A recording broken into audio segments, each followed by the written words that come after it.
Today's play activities follow the sound, which comes under the category of emotional and aesthetic development of a preschool student.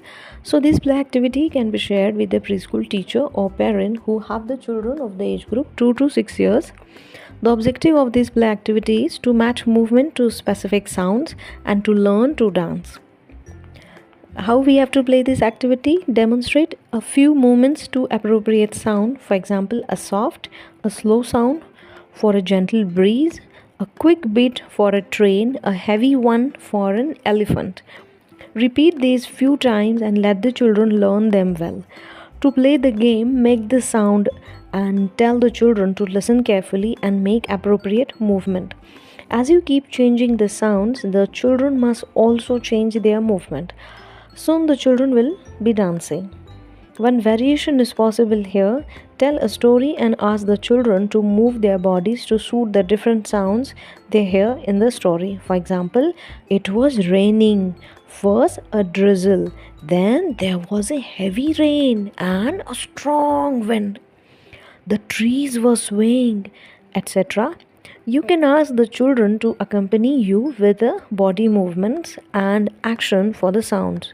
For example, when you say the trees were swaying, let the children lift their hands and sway from left to right. Continue the story, making up more and more sounds and actions as you go on. He follow the sounds नावाची play activity आहे, ज्यामध्ये मुलांचा भावनिक विकास होतो आणि सौंदर्य अनुभवाचा विकास होतो. ह्यामध्ये मुलांनी छोट्या छोट्या डान्स स्टेप्स किंवा मूव्हमेंट्स करणं शिकायचं आहे. जसं की हळुवार जी वाहणारा वारा आहे, हळुवार वाहणारा वारा ह्याचा आवाज कसा, किंवा ट्रेनचा आवाज कसा, किंवा जर एखादा मोठा एलिफंट चालत असेल तर मग त्याचा आवाज कसा होतो, किंवा वेगवेगळ्या प्राण्यांचे आवाज कसे असतात, ह्या गोष्टी आपण मुलांना वारंवार सांगून त्यांना ते आवाज करायला सांगू शकतो आणि त्याच्या मूव्हमेंट करायला सांगू शकतो.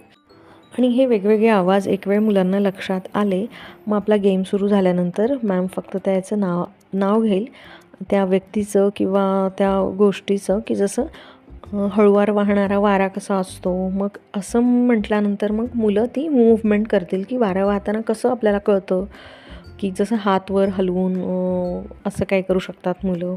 किंवा ट्रेन, मग मॅमनी जर ट्रेन म्हटलं तर मग सगळ्यांनी अशी ट्रेन बनवून ट्रेनसारखा आवाज करत करत मुलांनी सगळं गोल गोल असं फिरायचं आहे.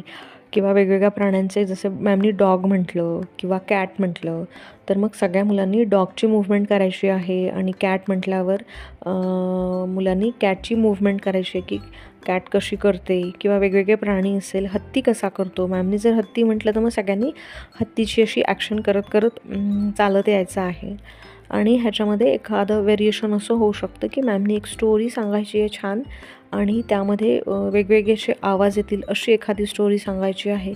वाहणारा वारा, किंवा मग झाडं कसे हलतात जेव्हा खूप वादळ किंवा वारं असतं, तेव्हा झाडांची मूव्हमेंट कशी होते. मग ती जसे दोन्ही हात वर करून मुलं हलवतील आणि मग तो झाड हलल्यासारखं वाटेल.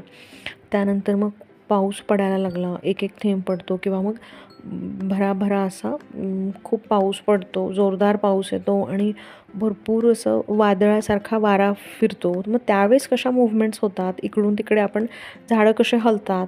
मग ह्या सगळ्या अशा प्रकारची एखादी स्टोरी सांगायची, जेणेकरून त्याच्यावर मुलांना अशी भरपूर बॉडी मूव्हमेंट किंवा शारीरिक हालचाली करता येतील. आणि ह्याच्यातून मुलं मग हळुवारपणे कुठल्याही गाण्यावर डान्सही करायला शिकू शकतात, किंवा अशी स्टोरी सांगत असताना त्याच्यावर इनॅक्ट पण करायला शिकतील. तर अशी ही मजेशीर ॲक्टिव्हिटी आहे, आणि आपण सुट्यांमध्ये किंवा मोकळ्या वेळेतही आपण घरीही घेऊ शकतो.